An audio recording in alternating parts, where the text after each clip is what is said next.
Qu'est-ce qui pouvait forcer un vétéran, passé par les feux de la Gaule et les sables de Syrie, à pleurer la nuit, non pas de peur, mais d'une rage impuissante?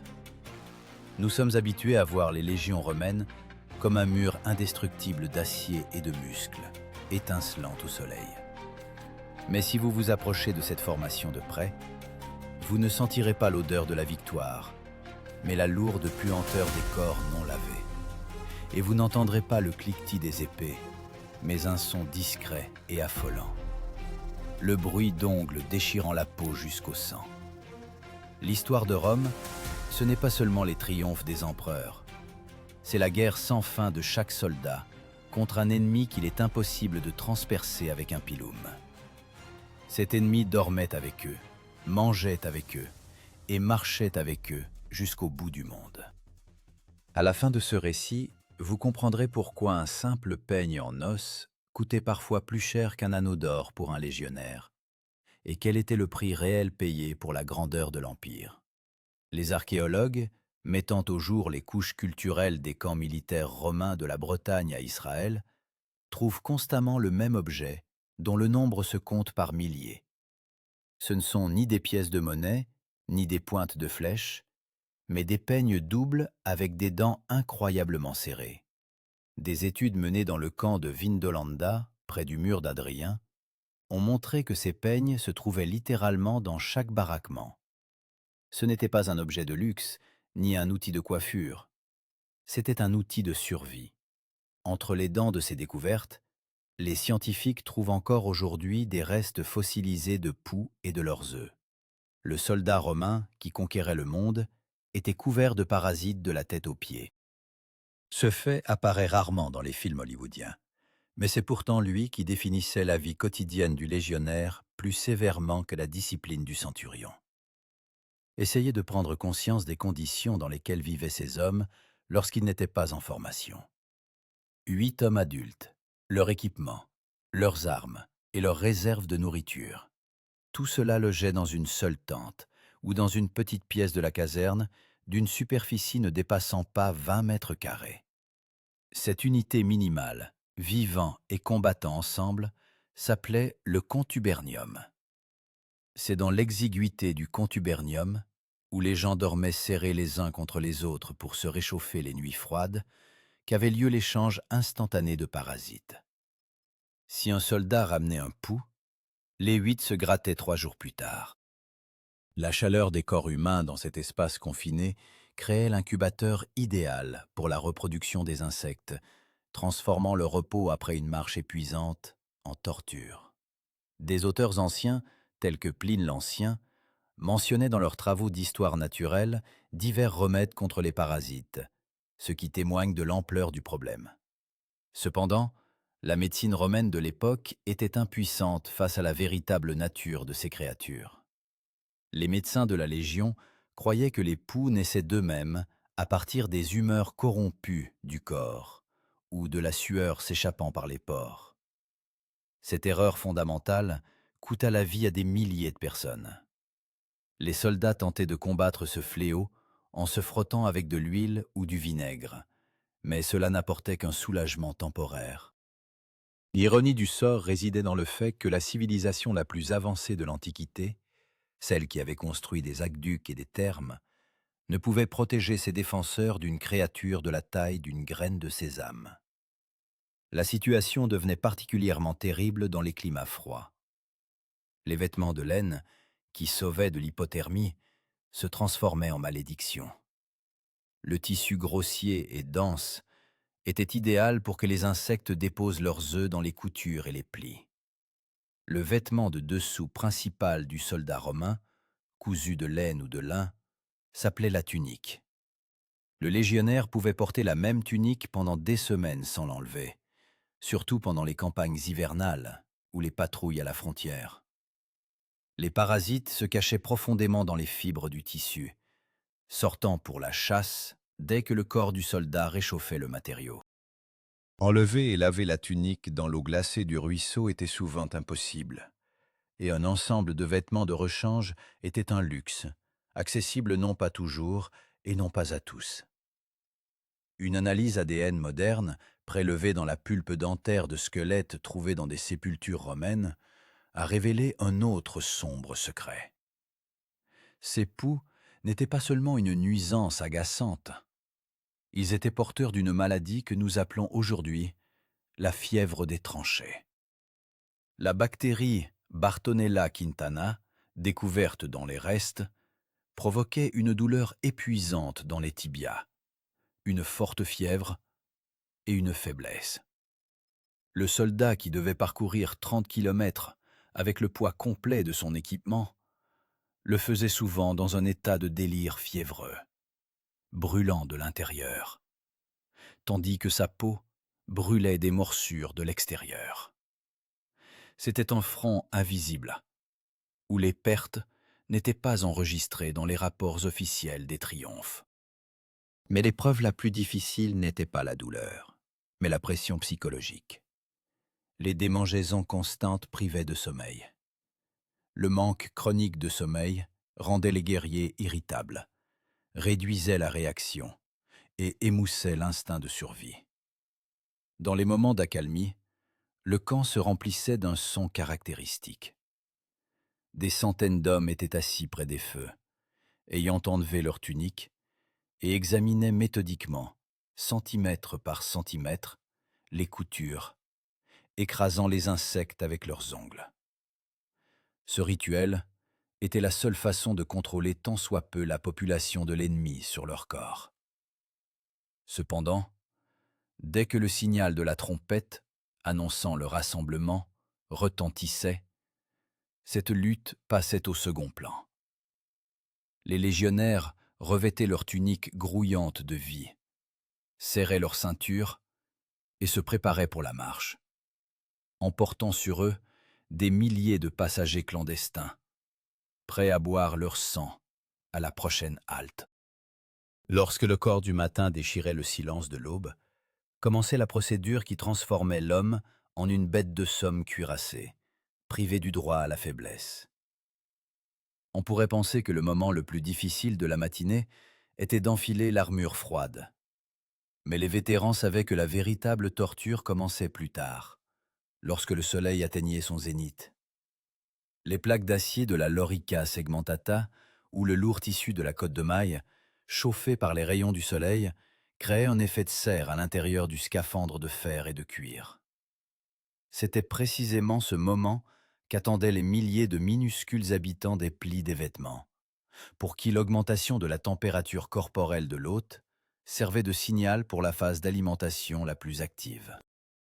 Sous le poids des munitions, pressant la tunique de laine trempée de sueur contre le corps, toute démangeaison se transformait en une brûlure insupportable. Mais il était physiquement impossible de se gratter. L'historien antique Joseph, décrivant l'armée romaine, notait avec admiration et horreur que les fantassins romains en marche ne différaient guère des mulets. Chaque légionnaire portait sur ses épaules une charge qu'un touriste moderne jugerait insupportable, même pour une courte promenade. Sans parler d'une traversée de 30 kilomètres. L'équipement de marche personnel, comprenant des réserves de nourriture pour plusieurs jours, des outils de terrassement, des ustensiles de cuisine et des effets personnels, fixés sur un poteau spécial, était appelé sarcina. Cette charge pesait environ 20 kg, sans compter le poids de l'armure elle-même, du casque, du bouclier et des armes. Ce qui portait la charge totale sur une personne à 40 kg ou plus. La sarcina ne faisait pas que peser sur les épaules. Les sangles et le poteau frottaient constamment la peau, arrachant la couche supérieure de l'épiderme et créant des portes ouvertes pour les infections, immédiatement attaquées par les parasites, rampant des vêtements vers les zones enflammées. Imaginez une colonne s'étendant sur des kilomètres, soulevant dans l'air des tonnes de poussière. Cette suspension âcre de terre sèche, de fumier animal et de boue de route s'infiltrait dans toutes les crevasses, se mélangeant à la sueur et à l'huile dont les soldats enduisaient leur peau. Il se formait une croûte dense et sale, obstruant les pores et créant sous l'armure un écosystème idéal protégés de l'environnement extérieur, pour l'époux. Dans de telles conditions, l'hygiène de base devenait non seulement difficile, elle se transformait en un rêve inaccessible. Les Romains s'y connaissaient en bain, mais en marche en territoire hostile, loin des aqueducs et des camps stationnaires, l'accès à l'eau était strictement limité. Souvent, il n'y avait de l'eau que pour boire, et il était impossible de se laver de cette couche de saleté et de parasites pendant des semaines. La nourriture du légionnaire, bien que calorique, contribuait au développement de problèmes internes qui ne faisaient qu'aggraver les souffrances externes. La base du régime était le grain, le plus souvent du blé ou de l'orge, que les soldats devaient moudre eux-mêmes avec des meules à main et en faire du pain ou de la bouillie. Les études des restes osseux montrent qu'une alimentation riche en glucides mais pauvre en vitamines entraînait le scorbut et un affaiblissement de l'immunité. L'organisme affaibli devenait une proie encore plus facile pour les maladies transmises par les poux. Le soldat dont l'estomac était rempli de pain grossier et le sang empoisonné par les toxines des parasites perdait sa concentration, devenant vulnérable non seulement aux ennemis microscopiques, mais aussi aux embuscades bien réelles des barbares. Les chaussures, devenues le symbole de la puissance militaire romaine, jouaient un rôle particulier dans ce drame de la survie. Les lourdes sandales en cuir avec une semelle épaisse cloutée de fer s'appelaient les caligae. Elles assuraient une excellente adhérence au sol et permettaient de longues marches, mais leur construction ouverte présentait un défaut fatal dans des conditions d'insalubrité. La poussière, la saleté et les insectes pénétraient sans entrave sur les pieds, et les lanières, serrant étroitement le mollet, frottaient souvent la peau jusqu'à provoquer des ampoules sanglantes. Les impuretés des routes pénétraient dans ses blessures, et tandis que le légionnaire déplaçait machinalement ses pieds, un processus de putréfaction commençait en bas, près du sol même, qui pouvait lui coûter sa jambe. La logistique de l'armée romaine était un miracle pour son époque, mais elle était conçue pour soutenir la guerre et non le confort. Les chariots avec l'équipement lourd, les tentes en peau de chèvre, l'artillerie, tout cela avançait dans un ordre strict. Mais l'espace pour les affaires personnelles du soldat était limité à son propre dos. Si quelqu'un avait un peigne ou un strigile, grattoir pour le corps, avec lui, il le gardait comme la prunelle de ses yeux, quelque part au fond de sa sartina. Perdre un tel objet signifiait se retrouver seul face à des hordes d'insectes sans aucun espoir de soulagement. Les archéologues trouvent ces objets avec les noms de leurs propriétaires gravés dessus, ce qui témoigne de l'importance et du caractère personnel de cette chose. C'était la seule arme que le soldat pouvait utiliser contre l'ennemi qui le dévorait vivant sous sa cuirasse. Mais le pire commençait lorsque la colonne entrait dans une zone de combat ou un terrain difficile. La tension augmentait, les haltes devenaient plus courtes et les exigences des centurions plus dures. Toute plainte de fatigue ou de démangeaison était punie d'un coup de cep de vigne. La discipline maintenait la formation, mais à l'intérieur de chaque soldat grandissait un désespoir sourd et sombre. Ils avançaient vers l'inconnu, portant sur eux leur propre petit enfer, et chaque pas les rapprochait du moment où l'endurance du corps humain devait se heurter à la limite du possible. Devant eux les attendait non seulement une bataille contre des hommes, mais un affrontement avec la nature elle-même, qui avait déjà commencé sa moisson dans les rangs de la Légion. Dès que la Légion traversait la ligne invisible séparant la civilisation des terres barbares, le monde changeait instantanément. Les routes pavées et lisses, fierté des ingénieurs, cédaient la place à la boue visqueuse des sentiers forestiers de Gaule ou au sable mouvant de Syrie. Ici, en territoire ennemi, chaque buisson pouvait cacher une embuscade, et la tension nerveuse atteignait son apogée, faisant battre les cœurs à l'unisson avec le fracas de milliers de semelles cloutées. Mais c'est précisément à ce moment où l'attention du guerrier devait être maximalement focalisée sur l'horizon que son corps commençait une rébellion traîtresse. La sueur froide de la peur, se mêlant à la saleté, imprégnait la coiffe du casque, et les colonies de poux, vivant dans les cheveux, commençaient leur mouvement frénétique, comme s'ils sentaient l'approche de la mort. Avez-vous déjà essayé de rester immobile dans la formation lorsque votre tête est littéralement dévorée vivante? L'ordre de mouvement de l'armée romaine en territoire hostile était strictement réglementé et représentait un mécanisme tactique extrêmement complexe. Ce serpent gigantesque, hérissé de lances, rampant à travers les forêts et les marais, s'appelait l'agman. Contrairement à la formation de marche habituelle, l'agman était prêt à se déployer en ordre de bataille en quelques minutes, mais le prix de cette préparation était une densité effroyable. Les soldats marchaient épaule contre épaule, respirant l'air vicié et l'odeur corporelle de milliers de camarades. Et dans cette promiscuité, les parasites migraient d'un légionnaire à l'autre à une vitesse effrayante. L'historien Tacite, décrivant les campagnes de Germanicus, mentionnait l'incroyable difficulté des marches à travers des forêts denses, où les branches arrachaient les vêtements, et la forte humidité transformait les tuniques de laine en foyers d'infection imbibés d'eau. Au milieu de la journée, lorsque l'agman s'arrêtait, commençait un travail que beaucoup de soldats détestaient plus que la bataille elle-même. Au lieu de s'effondrer sur le sol et de reposer leurs jambes épuisées, les légionnaires prenaient leurs pelles et leurs pioches. L'armée romaine ne campait jamais en rase campagne sans protection, même si le stationnement n'était prévu que pour une seule nuit. Chaque soir, indépendamment du temps et de la fatigue, 20 000 hommes érigeaient une ville fortifiée de terre et de bois. Pour cela, chaque légionnaire portait avec lui, en plus de ses armes et de ses provisions, 2 lourds pieux de chêne, aiguisés des 2 côtés. Cet élément d'équipement obligatoire, destiné à ériger la palissade sur le rempart, s'appelait le sudis. Le poids de 2 de ces pieux était d'environ 4 kg, et attaché au pactage, il frappait constamment le dos pendant la marche, frottant la saleté et les parasites dans les blessures déjà existantes.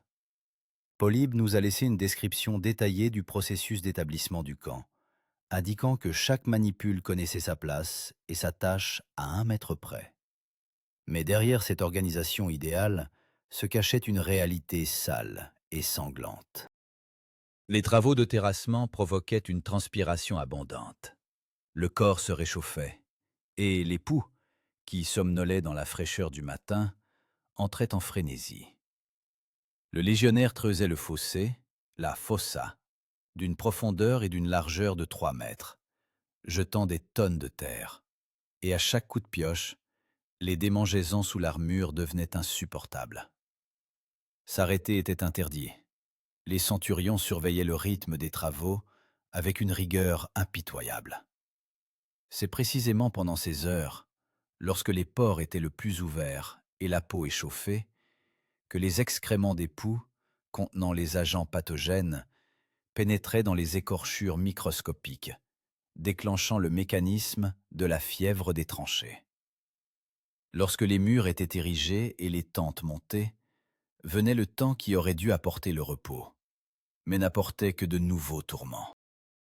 Le soleil se couchait, la température chutait brusquement, et les vêtements mouillés de sueur commençaient à glacer le corps. Dans ces conditions, les gardes étaient assignés. La garde de nuit, divisée en 4 quarts de 3 heures chacun, s'appelait la vigilia. Se tenir en poste dans l'obscurité totale, à l'écoute des bruits de la forêt, était une épreuve de volonté. Mais il était encore plus difficile de rester absolument immobile lorsque le froid poussait les parasites à chercher la chaleur au plus près du corps, dans les zones les plus sensibles, à l'aine et sous les aisselles. Tout mouvement brusque pouvait trahir la position à l'ennemi ou provoquer la colère de l'officier inspecteur. Les découvertes archéologiques dans le camp d'Alésia confirment que, même dans les conditions du siège le plus féroce, où se jouait le destin de la Gaule, les soldats trouvaient le temps de graver sur leurs peignes des malédictions à l'encontre des parasites. Ce n'était pas de simples mots, c'était un cri de l'âme. Pendant la vigilia, lorsque la sentinelle se retrouvait seule avec ses pensées et sa douleur, la démangeaison devenait une obsession, la rendant folle. La fatigue émoussait la vigilance, et l'irritation physique constante détournait de l'observation. Les barbares attaquaient souvent juste avant l'aube, tablant sur le fait que les Romains, épuisés par l'insomnie et la lutte contre un ennemi invisible, ne seraient pas en mesure de réagir rapidement. Et souvent, ils avaient raison. Le légionnaire qui avait passé toute la nuit à essayer de se gratter discrètement contre le manche de sa lance n'était plus le guerrier idéal que nous voyons dans les statues de marbre. La nuit dans le camp en territoire ennemi n'était pas remplie des ronflements des dormeurs, mais de sons qui glaçaient le sang. Les gémissements des malades, atteints de fièvre, et le grattement discret des ongles sur la peau. Ceux qui n'étaient pas de garde tentaient de dormir dans les tentes surpeuplées, où l'air était épais de l'odeur des corps non lavés et de l'ail. Ici, dans l'obscurité du contubernium, se déroulait le dernier acte du drame quotidien. L'échange de parasites atteignait son apogée. Les poux rampaient des vêtements d'un soldat à l'autre, ne faisant aucune distinction entre une recrue et un vétéran. Le matin, lorsque la trompette appellerait à une nouvelle marche ou à la bataille, il se réveillerait encore plus fatigué qu'il ne s'était couché, avec de nouvelles morsures et une nouvelle haine. Non pas pour l'ennemi derrière le rempart, mais pour leurs propres vêtements, devenus leur seconde peau, tourmentés. Et ce n'était que le début, car la bataille principale les attendait, où le sang coulerait à flots, nourrissant non seulement les épées, mais aussi des millions de bouches invisibles. Lorsque deux armées s'alignent l'une en face de l'autre, et que l'air s'épaissit d'attente de la mort, il se produit ce qui est rarement décrit dans les chroniques des triomphes. L'adrénaline, libérée dans le sang avant le combat, augmente brusquement la température corporelle et la transpiration. Et ce signal chimique agit sur les parasites comme un coup de fouet. Au moment où le centurion lève sa baguette pour donner l'ordre, des milliers de légionnaires ressentent non seulement la peur, mais aussi une démangeaison soudaine et frénétique, comme si le sang bouillait sous leur peau. Pouvez-vous maintenir la formation lorsque chaque nerf de votre corps exige d'arracher votre armure et de déchirer votre peau avec vos ongles, et qu'à 50 mètres de vous, une foule de barbares rugit, prête à tuer? L'officier se tenant derrière la formation et surveillant l'ordre dans les rangs de la centurie s'appelait l'Optio. C'est lui qui, en regardant le dos de ses soldats, remarquait souvent un étrange tremblement, qui n'était pas le résultat de la lâcheté.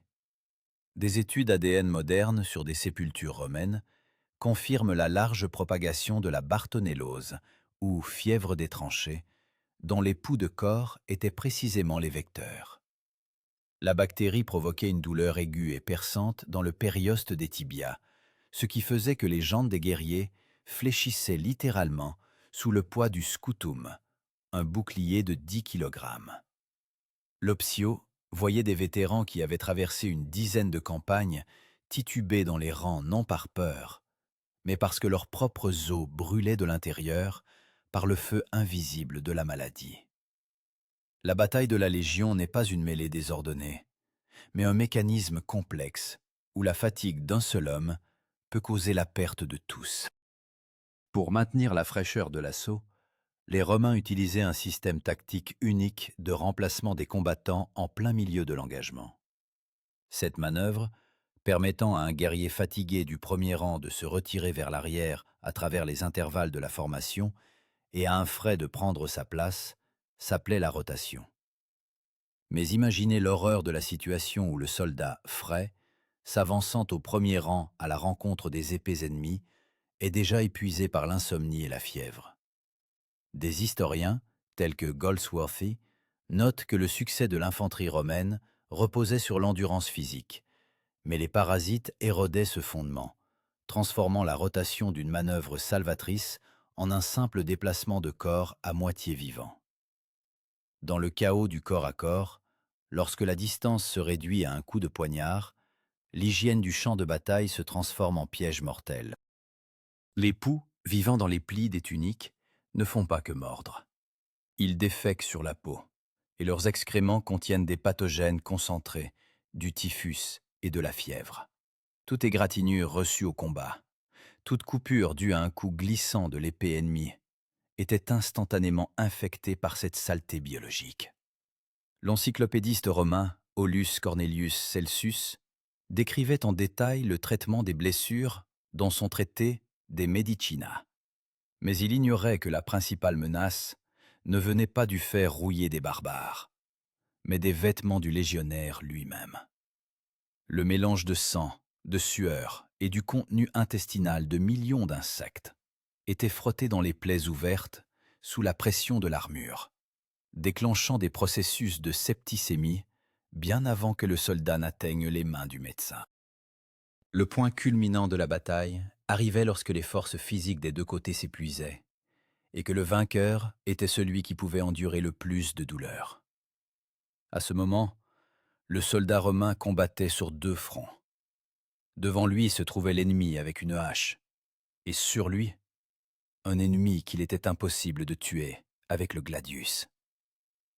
Les archéologues trouvent sur les champs de bataille des squelettes présentant des signes évidents d'inflammation osseuse chronique, ce qui indique que ces hommes se rendaient à leur dernier combat, déjà profondément malades.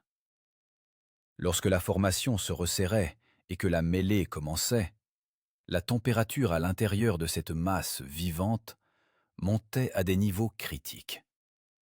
Les poux, affolés par la chaleur et l'abondance du sang imprégnant les vêtements, commençaient à migrer même vers les parties découvertes du corps, rampant dans les yeux et les oreilles, ajoutant à l'horreur du massacre un élément de cauchemar répugnant. C'est précisément dans de telles conditions que la gloire de Rome fut forgée. Non grâce aux armures étincelantes, mais malgré la réalité putride qui se cachait dessous. Lorsque l'ennemi finissait par vaciller et s'enfuir, les légionnaires n'avaient souvent pas la force de les poursuivre.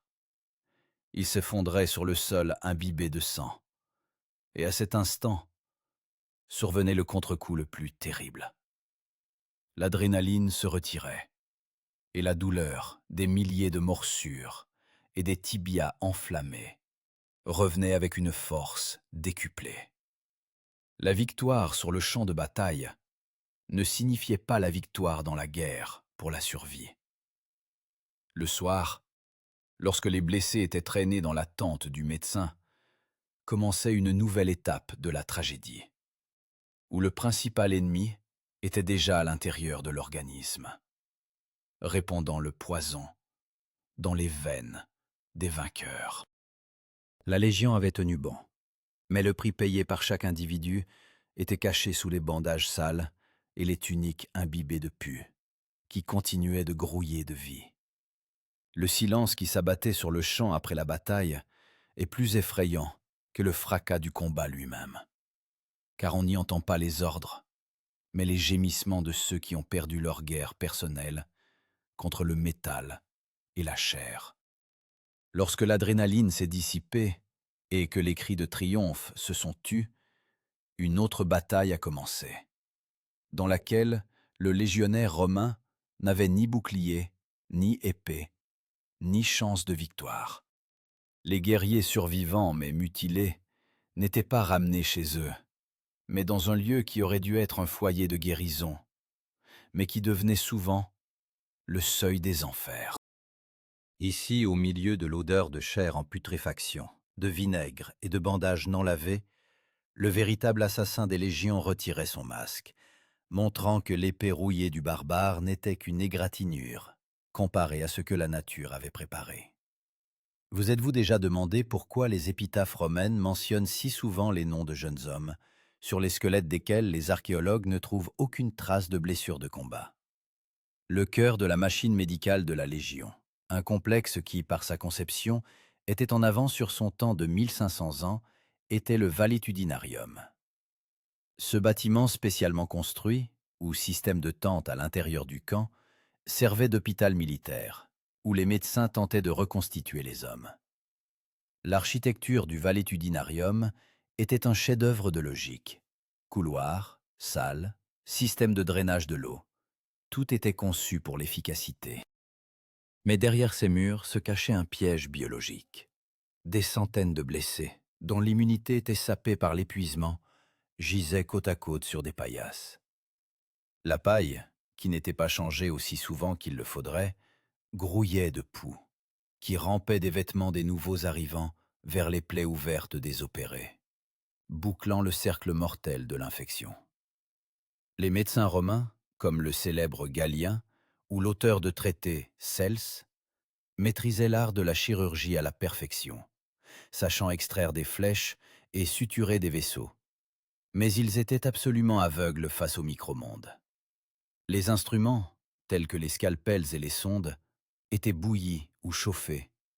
Mais la compréhension même qu'un minuscule insecte puisse être porteur de mort était absente de la science antique. Les poux se promenaient librement sur les bandages stériles, et chacun de leurs contacts avec une suture fraîche était comme une injection de poison. Le médecin pouvait amputer avec virtuosité un membre écrasé, sauvant le soldat de la gangrène, mais 3 jours plus tard, le patient brûlait de fièvre due au typhus, introduit dans le sang par un simple parasite, pendant qu'il délirait en post-opératoire. Les études paléopathologiques des sépultures de masse de légionnaires, par exemple à Gloucester ou à York, révèlent une statistique terrifiante que les rapports officiels au Sénat dissimulaient.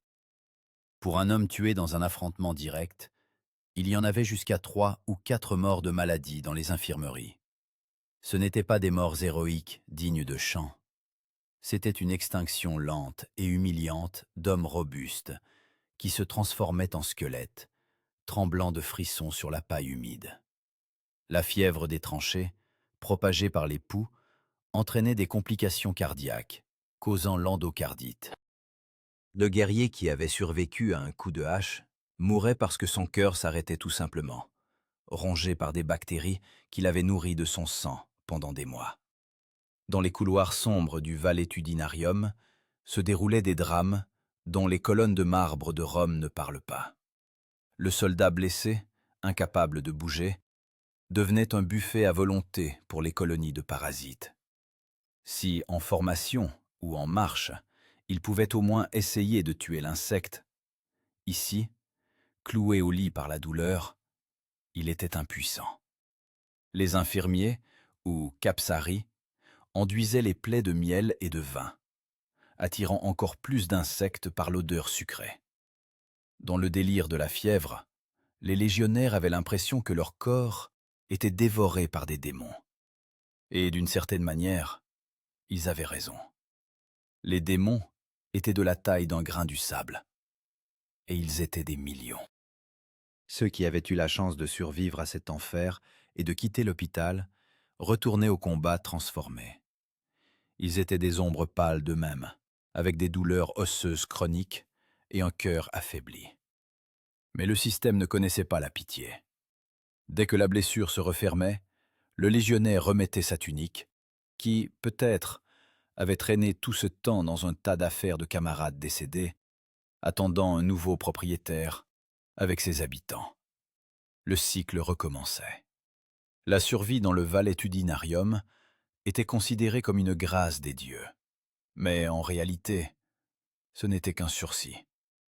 L'ironie du sort résidait dans le fait que c'étaient précisément ces survivants, rentrant chez eux après la fin de leur service, qui transportaient dans leurs sacs de marche non seulement l'or pillé et la gloire, ils emportaient avec eux un fardeau invisible, capable de détruire des villes plus efficacement que les catapultes. Le grand empire romain, qui avait construit des routes pour ses légions, construisait sans le savoir des autoroutes idéales pour la propagation des épidémies. Lorsqu'un vétéran entrait dans sa maison natale, étreignant sa femme et ses enfants, il leur transmettait souvent un cadeau mortel qui avait voyagé avec lui depuis les confins des terres barbares. L'histoire s'apprêtait à donner une leçon à Rome. Après avoir conquis le monde entier, on pouvait périr de ce que l'on avait ramené sur sa propre peau, au cœur de sa civilisation. Lorsque les derniers étendards des légions passaient sous les arcs de triomphe de Rome, la foule ne voyait que l'éclat de l'or et les visages bronzés des vainqueurs, ignorant que la véritable mort était entrée dans la ville non pas sur des chars, mais dans les plis des vêtements des héros. La plus grande ironie de l'histoire antique est que les routes construites pour étendre les frontières de l'Empire sont devenues les artères par lesquelles pulsait l'épidémie qui a anéanti un tiers de la population de Rome. La célèbre peste antonine, décrite par le médecin personnel de l'empereur Galien, a emporté, selon les estimations modernes, 5 millions de vies. Et le patient zéro était souvent le vétéran revenu d'Orient. Le but ultime de chaque soldat, pour lequel il endurait 25 ans d'humiliation, de douleur et de démangeaisons incessantes, s'appelait honesta missio. C'était la retraite honorable, accordant terre, argent et citoyenneté, mais pour beaucoup, elle ne devenait qu'un bref moment de répit avant une mort douloureuse due aux maladies ramenées du front. L'époux, ses compagnons de voyage discrets, ne reconnaissaient ni frontières ni rang. Rampant des tuniques grossières des soldats, aux soies des sénateurs et aux toges des patriciens, égalisant les maîtres du monde et leurs esclaves face à la menace biologique. Aujourd'hui, lorsque vous regardez les statues de légionnaires en marbre blanc dans les musées, vous voyez une image idéalisée. Un profil fier, des muscles puissants, un regard serein. Mais l'archéologie arrache impitoyablement ce masque. Dans la boue des fouilles du camp de Vindolanda ou des forteresses de Judée, on trouve le plus souvent non pas des aigles d'or, mais de simples peignes en bois et en os, dont les dents sont cassées par des tentatives désespérées d'éliminer une douleur insupportable. Ce modeste objet du quotidien en dit plus sur la réalité de la guerre romaine que tous les volumes de Tite-Live. Il est le témoin que la plus grande machine militaire de l'histoire de l'humanité était impuissante face à un ennemi qu'on ne pouvait transpercer avec un pilum, ni abattre avec un gladius. L'histoire de Rome n'est pas seulement une chronique de conquête, c'est un monument à la volonté humaine, capable de fonctionner même lorsque le corps se transforme en plaie purulente. Nous sommes habitués à admirer leur tactique et leur discipline, mais le véritable exploit consistait simplement à se lever le matin, à enfiler des vêtements grouillants de parasites et à faire un pas en avant, surmontant le dégoût de soi. Leur empire est tombé, leurs temples sont en ruine, mais leur lutte silencieuse contre la nature reste un rappel éternel de la fragilité humaine.